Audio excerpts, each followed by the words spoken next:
What should we expect from Ed Oliver, DaQuan Jones, Poona Ford, and the Buffalo Bills defensive tackles in 2023?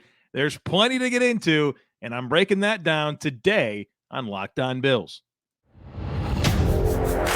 You are Locked On Bills, your daily Buffalo Bills podcast. Part of the Locked On Podcast Network, your team every day.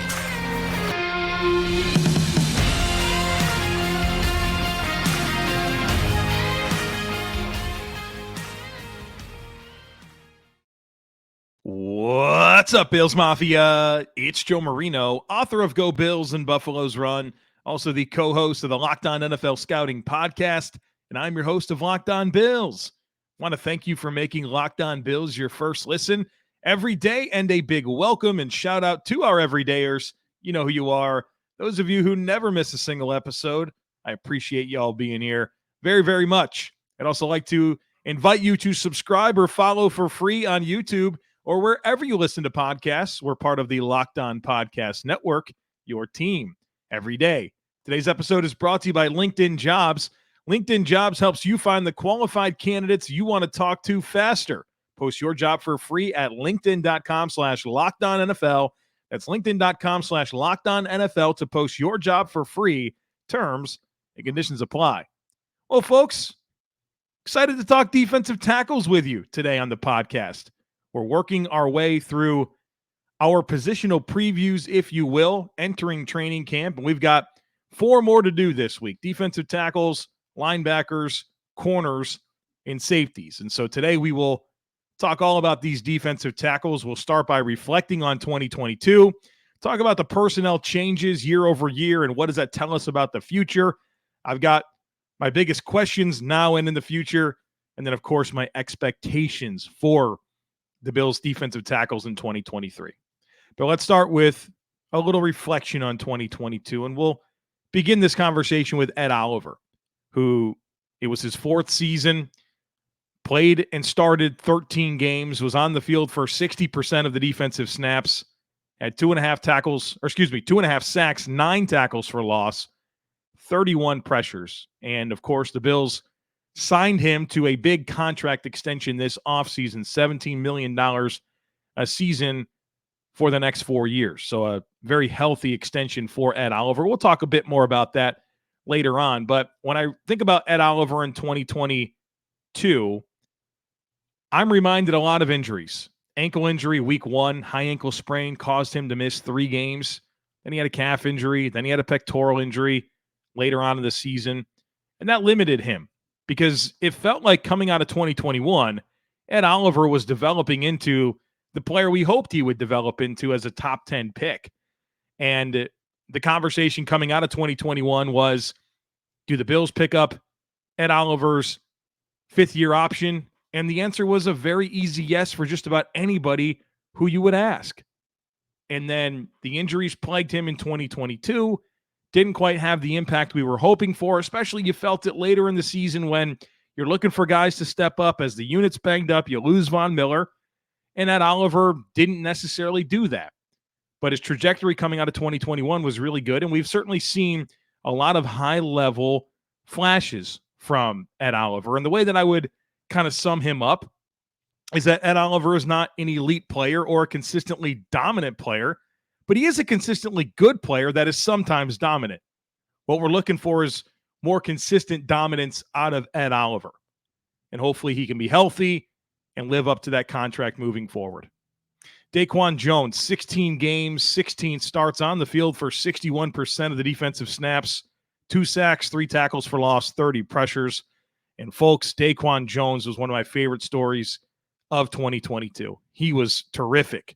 He meant a lot to the Bills defense, provided the unit with very stable one-tech play for the first time in a while, and we saw the impact.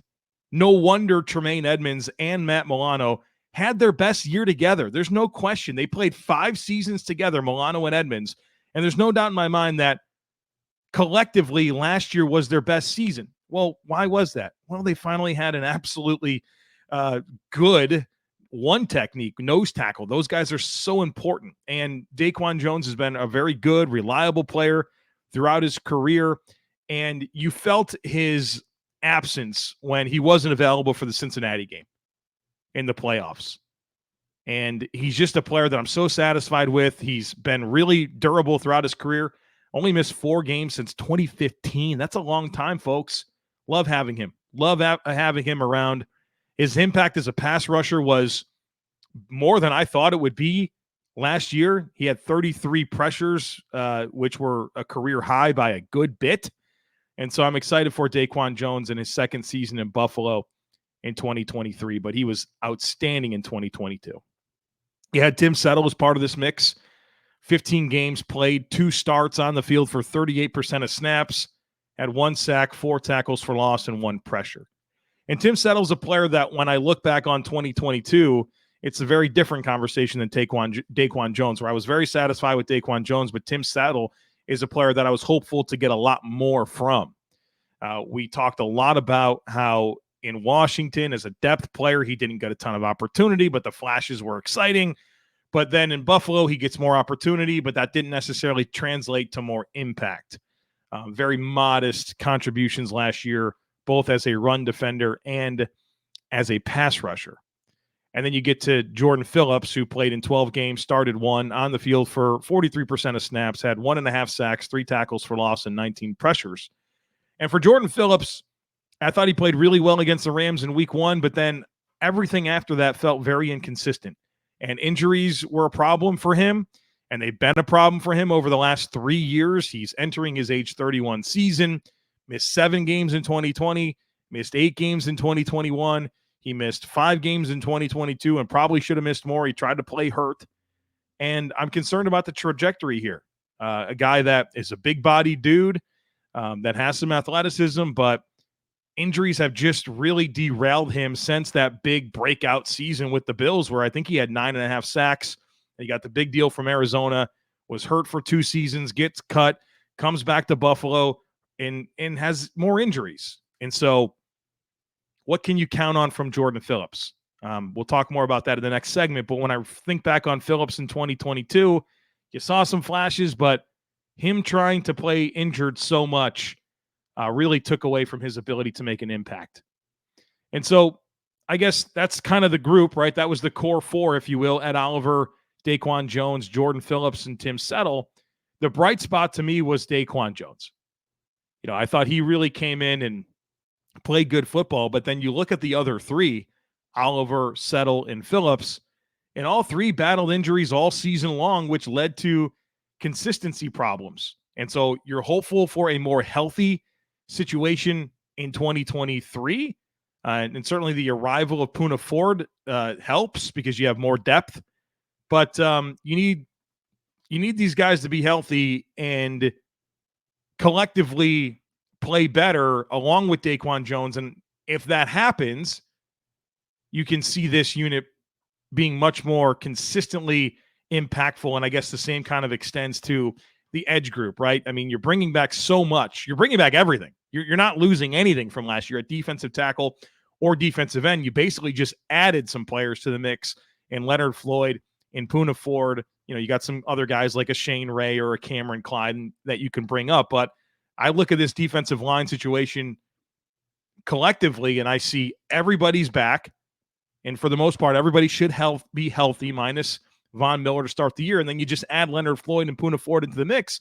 And I get excited about that. I think that's a really, really formidable group. All right, we got a bunch more to get into, but first I need to tell you about LinkedIn. These days, every new potential hire can feel like a high-stakes wager for your small business. You want to be 100% certain that you have access to the best qualified candidates available. That's why you have to check out LinkedIn Jobs. LinkedIn Jobs helps you find the right people for your team faster and for free. And folks, it's so easy to create a free job post over at LinkedIn Jobs. So once you do that, you add your job in the purple hashtag hiring frame to your LinkedIn profile to spread the word that you're hiring. And then simple tools like screening questions make it easy to focus on candidates with just the right skills and experience so you can quickly prioritize who you'd like to interview and hire. That's why small businesses rank LinkedIn Jobs #1 in delivering quality hires versus leading competitors. LinkedIn Jobs helps you find the qualified candidates you want to talk to faster. Post your job for free at linkedin.com/LockedOnNFL. That's linkedin.com/LockedOnNFL to post your job for free. Terms and conditions apply.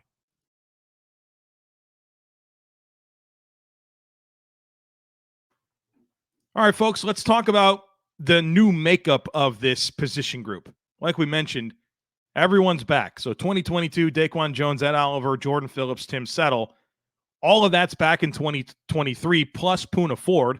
And then you have these depth players that I think are more competing for practice squad roles in Ely, Anku, Cortez Broughton, Kendall Vickers, and DJ Dale, which is when you got those four guys competing for like 2 practice squad spots. I think that's a pretty good group of guys competing for that, but we won't spend a whole lot of time really focusing on that group of players. But when I look at the personnel turnover and what's different, here's what stands out to me and what it could tell us about the direction of the group. Well, first of all, the Bills didn't have to bring back Jordan Phillips, but they did. And there's a reasonable amount of guaranteed money on that deal. He's coming off of shoulder surgery, which is like a 5 to 6 month recovery. Should be good to go for the start of the season. But again, the question remains, can he stay healthy? But they brought him back. They chose to bring him back, and I think that says something. They also restructured Tim Settle, and he's on the hook this season for a decent amount of money. I think his cap hit's like over $4 million. But they did restructure his deal and reduced his cap hit by $600,000. And so that increased his guaranteed money. But, we'll see how this all plays out. But, Tim Settle is a player that they're giving another season to, and, he comes back on a restructured cap situation. And, of course, the notable addition here is Poona Ford.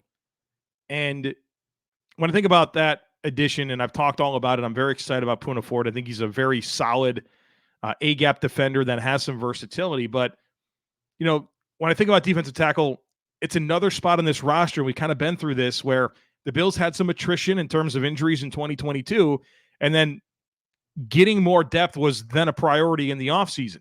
And I look at wide receiver. We talked about this. Crowder and Kumaro go down. You bring in Sherfield. You bring in Deontay Hardy. You draft another receiver in Justin Shorter. At edge rusher, same type of thing. Leonard Floyd, you had some injuries throughout that position group. Safety was much injured last year, and you brought in some players as well. And defensive tackle is another example of where you had injuries and you brought in a meaningful player to give yourself a little bit more of a hedge against some injuries. But Poona Ford, stout run defender, offers versatility in terms of alignment and diversity with the fronts. And I'm excited for his arrival because I think, just like I mentioned with Leonard Floyd on Friday, the arrival of that player and that skill set leans further into some of the predicted schematic changes that I'm guessing will happen with the Bills on defense. And for Poona Ford, I think a lot about the diversity of their fronts and how Poona Ford's come from a situation in Seattle where they were pretty multiple up front. He played anywhere from the nose out to some 4-eye and even some 5-tech alignments. And the Bills can tap into that to an extent and feel like they can run a lot more variety with their fronts. So what are my biggest questions now and in the future with the Bills defensive tackles? Number one is getting the most out of Ed Oliver. $17 million a season. And that seems like a lot of money, but that's right now 12th in the NFL among defensive tackles. You just saw Quinnen Williams get a new deal from the Jets that pays him $24 million a season, which is number 2 behind, of course, Aaron Donald, who's just in another planet in terms of pay. But Ed Oliver signed a healthy contract extension, and he's being paid for future production. And when you pay a player $17 million a season, that's an indicator from the team that there's plenty of belief in Ed Oliver for where he's headed as a football player. And like I mentioned, there's some sticker shock with the deal, but I think in reality it's pretty fair. 12th highest paid defensive tackle right now. There's some guys that are going to jump him. He'll probably be around 15, and I think that's pretty fair. I think Ed Oliver's around the 12th to 15th best defensive tackle in the NFL, but it's still a healthy commitment, and with this deal comes expectations, right? And I don't think that it's one that people will be dismissive of. I think Brandon Beane's going to be judged critically based on what type of production they get from Ed Oliver in relationship to the contract that they gave him. So number one is clearly, to me, Ed Oliver. Number two, I want to focus on DaQuan Jones and his future beyond this year. I think he's going to come in and have a season just like he had last year. And I know that DaQuan Jones loves playing in Buffalo, somewhat close to his hometown. He's really embracing this time with the Bills, and I think he wants to be in Buffalo for a while. And I hope that's the case. I know he's an older player, 31 years old right now, but his role is typically one that ages gracefully. In terms of the NFL, right? Defensive tackles kind of have some longevity to them. And if he's interested in continuing playing, I'm hopeful that the Bills can lock him up beyond this season. And I want to parlay that right into Poona Ford. And, certainly I have questions about how the Bills can get the most out of him and what his role is and, what type of market share he commands on this defensive tackle rotation. But I wonder if the Bills are facing a choice beyond this year of keeping either DaQuan Jones or Poona Ford, because I don't think you're going to get Poona Ford back for another very small deal, right? Sign like 1 year, just a little over $2 million with the Bills. And I think Poona Ford's a player that deserves a contract a lot more like what DaQuan Jones is getting at about $7 million a season. And so I don't know that you can pay both of them that beyond this year. And so maybe there's a choice to make between DaQuan Jones and Poona Ford in terms of the long term. And I think you use this year to maybe find out and gather that information. But, on one hand, you can say, well, we really like DaQuan Jones, but on the other hand, Poona Ford's a younger player that's, I think in the same caliber of performance as DaQuan Jones. And DaQuan Jones is 31, Poona Ford is 27. And then I also get into void years. Right now on DaQuan Jones' deal, the Bills are on the hook for $1.8 million in dead cap in 2024 for him, right? And so would you like to use that towards the money you have to pay him and actually pay a player that's going to be on your team as opposed to a void year? I think that's a compelling case for DaQuan Jones. But then also when you think about void years, Tim Settle is a guy that the Bills are on the hook for in 2024, a $1.4 million void year. And so is that something where you're hopeful that Tim Settle's a player that you can bring back because right now you're scheduled to pay him $1.4 million and that count against your cap to not be on your team. So we'll see what happens with these guys. If you do extend them, that money counts towards their deal as opposed to still having it count against the cap and not actually having the player. But the void year conversation extends beyond just Tim Settle and DaQuan Jones. There's other guys. I mean, Tyler Medikevich is $667,000. That's not huge, but Micah Hyde, $3.4 million void year in 2024. And he's got two more void years after 2024 in 25 and 26 at $1.4 million. Leonard Floyd's a big void year. In 2024, the Bills are on the hook for $4.4 million. And then in 25 and 26, another $1.5 million in each season. So the Bills had some void years to look at coming up where you have to ask yourself questions like, look at a guy like Leonard Floyd. And let's say that you can get him back in 2024 for $10 million. Well, you're already $4.4 million committed to him. Just like Micah Hyde. Like, let's say you can get Micah Hyde back in 2024 for around $6 or $7 million. Well, you're already paying him 3.4. So to me, these are indicators that you would like to get something done in terms of an extension. So I'm really interested in this long-term outlook for the defensive tackle position and how the void years play into that. But also, while I'm bringing up void years, of course, I wanted to be mindful of Leonard Floyd and Micah Hyde and even Tyler Medikevich, who are pretty glaring players through that lens as well. So that long-term forecast is interesting to me, and I'm certainly aware of the void years.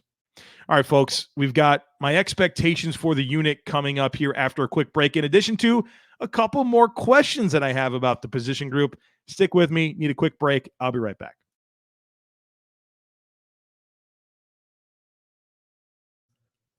All right, folks, I got a couple more questions that I want to get into for the Bills defensive tackles now and in the future, and then, of course, my expectations for the unit in 2023. The next question that I want to get into is what can the Bills realistically get out of Tim Settle and Jordan Phillips? We've talked about Oliver, Jones, Ford. I think that's your top three at defensive tackle. I feel pretty good about what those players can be in 2023. The ones I don't know as much about is Tim Settle and Jordan Phillips. And if you keep all five, and that's a huge if, right? Because the Bills typically roster 4 defensive tackles, not 5. Well, you got a math problem here because you can't keep all 5 of them if you're only going to keep 4. So question number 1 between Tim Settle and Jordan Phillips is, do they both make the team? And if they do, one of them is probably going to be an inactive player every single week. So that's a little bit of a camp battle that we're probably not talking about. And what's most important here? Both are pretty versatile in terms of being able to play the 1 and the 3. I think Jordan Phillips has appeal to play even wider out if you wanted to get him in some 4 and 4-eye alignments. You know, he's certainly the more proven player. Tim Settle has more upside, I guess, but Jordan Phillips has injury issues. There's questions about both players. And the Bills need to kind of sort that out and figure out which one is active on game days and how they deploy them, because you'd like to get more out of those players than you did in 2022. And then my last question is the long-term element. And I know we kind of got into this just a couple of minutes ago, but one of the big talking points this offseason was, and of course before the Ed Oliver extension, was that the Bills didn't have any defensive tackles signed beyond 2023. Well, now they had Ed Oliver, that he's locked up, but that's still it. And so how do they remake the room next offseason? Well, Ed Oliver's part of it, but then is it Oliver and then either DaQuan Jones and Poona Ford, right? One of those two. Then you have a modest veteran addition and then perhaps a somewhat early draft pick, you know, top 3 round draft pick, and that's your 4 defensive tackles. You know, do you want to do something with those void years and bring back Tim Settle? I don't know. I'll be interested to find out, but the makeup of the room beyond this year, we have some more clarity with the Ed Oliver extension, but there's still a lot for Brandon Beane to sort out. So what are my expectations for the Bills defensive tackles in 2023? Number 1, and it goes back to Ed Oliver, is be right about Ed Oliver. Be right about that contract. You know, he was going to be part of the mix no matter what, right? He was going to play in that 5th-year option for, was like $10.7 million. And you want to be on the right side of this decision, not only to extend him, but to make the choice to extend him before the season. Because part of the appeal of Ed Oliver on the 5th-year option was that you get contract year Ed Oliver. And you either take that and say, yes, we love where this player is headed, and you feel really good about paying him lots of money, or he walks in free agency and you position yourself to do the Tremaine Edmunds thing and get a compensatory pick back. But you extended him early. And so not only do you want to get the impact that you would have hoped to have gotten in a contract year, but also the incentive in doing the contract early is that you anticipate it being less. Right? Do the deal now because it's going to be more if he goes out and has a great season and as the market just continues to go up, which it is. We just saw the defensive tackle market get a huge boom with these huge deals that have went out to Quinnen Williams and Jeffrey Simmons and Dexter Lawrence. Of course, Ed Oliver's part of that conversation. Javon Hargrave got a huge deal. Daron Payne got a huge deal. So many defensive tackles got paid this offseason, and we're still waiting on Christian Wilkins. Chris Jones is due for some money. DJ Reader's due for some money. You know, so this is going to continue to go up. And so that was good foresight by Brandon Beane, but you still want to be right about the guy that you committed to. And you could look real smart. If Ed Oliver goes out there and has the season, obviously you're anticipating him having based on the contract, you're going to be able to, you know, fire up a cigar and feel real good about what you gave Ed Oliver. So be right about the decision, not only to pay him, but to pay him when you chose to pay him. Get out in front of potentially what it could have been a much more expensive contract in the offseason. So be right about Ed Oliver. Number 2 is I really am excited to see the possibilities of DaQuan Jones and Poona Ford, and even sometimes on the field together. But those guys are so important to this football team in 2023 because of what they're going to mean to whoever starts at middle linebacker. And of course, linebacker conversation is coming tomorrow, but whether it's Tyrell Dotson, Dorian Williams, Terrell Bernard, you've got a very unproven player stepping into that role. And one of the things that we've talked about with Tremaine Edmonds and his development in Buffalo is that it was certainly impacted, and not in a positive way, by not having stable one-tech play with any consistency next to Ed Oliver. And then you finally got it last year in DaQuan Jones, and you saw how good Tremaine Edmonds played. Well, that needs to continue next year, and it's even more important next year. When I say next year, I mean 2023, because of the inexperienced player that's going to be playing next to Matt Milano. And in Matt Milano and whoever starts, which I think will be Bernard, probably Bernard, you're going to have a very small pair of linebackers. You need to, and that's okay to have small linebackers in today's NFL, but the concern with smaller linebackers is playing through contact. And the way that you reduce the amount of contact that they have to face is, first of all, their own processing ability to, read and react and get into the play, but also the defensive line absorbing blocks and making sure that those guys can run free. So Ford, Jones, huge role for them this year to give whoever's playing middle linebacker a real chance to play their best football. And then lastly, in terms of expectations, I want to feel really good about whoever that defensive tackle for is, whether it's Jordan Phillips or Tim Settle. More impact, more consistency. Defensive tackle 4 is still going to play 25% of snaps, maybe more. And so whoever that guy's going to be, show us the flashes, make some plays. Don't make me look at the Bills personnel and be like, oh, God, you've got Basham and Settle and Phillips and Epinesa out there, because there are going to be snaps where that type of stuff happens. And you want to tap into your rotation. Well, let's make it worthwhile to play this 4th defensive tackle. So need more from Tim Settle and or Jordan Phillips in 2023. All right, folks, we did it. We had a defensive tackle conversation. I like to just kind of call these my big thought dump for the position group entering training camp, which is very, very quickly approaching next week. I think the players report early in the week and they practice like on Wednesday. So time is ticking away here on the off season. So the way that I'm going to attack this week is tomorrow will be linebacker. Wednesday will be herd mentality. Thursday, cornerbacks. Friday, safeties. And then we're camp mode. Got a couple things lined up for early next week to have some good conversations before the players actually report. But then it's going to be this very fluid news cycle of information and things to react to. So buckle up, folks. 2023 season is essentially here, and we got a lot to cover here on the podcast. Obviously, a year of high expectations. I know last year it was high expectations. Nothing's changed, folks. Nothing has changed. Except for the whole world was predicting the Bills to win the Super Bowl last year, and this year they're not. And to me, good, because I think the roster's better and the team is better positioned to go on a deep playoff run this year, more so than they were last year, with not having a first-year offensive coordinator and an objectively better roster. Like, it just is. So I'm excited.